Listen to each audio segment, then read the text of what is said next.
Hello YouTube, and welcome to my review of The Disappearance of Haruhi Suzumiya. The Disappearance is a sort of movie sequel to the Haruhi series, featuring all of the characters we know and love from the series.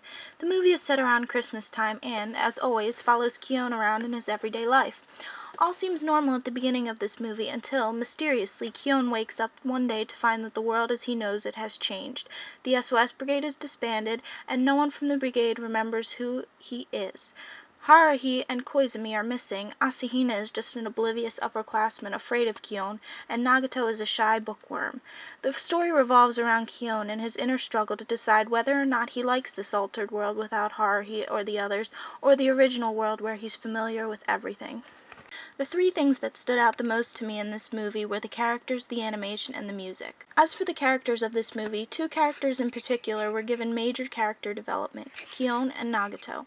In this, we see Kyon going through quite a literal mental breakdown as he has to question whether or not he is satisfied with the altered, now normal life or the crazy life that comes with the brigade. The scene towards the end, particularly where Kyon has an inner battle with himself, displays just how dynamic his character is during this movie alone. To mention, Nagato is another character who was graciously given copious amounts of character development.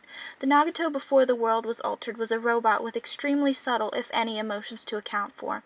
The new Nagato is very much human. She blushes, she smiles, and she cries during the span of this movie. As for the animation, this was honestly some of the best that Kyoto Anime has produced, which is definitely saying something considering the fact that this was produced around 5 years ago. The scenes just look so crystal clear and well executed throughout, never faltering in quality even for a second. And lastly, the music. My god, the music. There's a particular piece I want to draw attention to because I feel it was just so well placed in this movie. It's Eric Satier's Gymnopédies.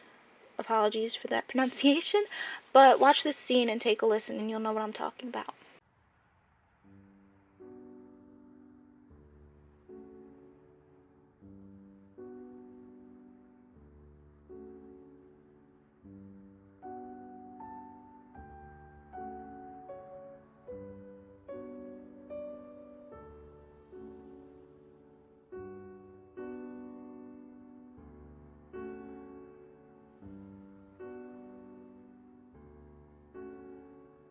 I feel like this scene epitomizes the feel of winter. The colors, the animation, the sound, everything just fits so beautifully into the scene. So as a final verdict, I give this movie a solid 10 out of 10. You need to watch the whole series before watching this movie to truly understand everything that's going on, which some view rather unfortunately includes trudging through the endless 8 arc of Season 2. Regardless, this is a movie that I feel every anime fan should watch at some point in their lives.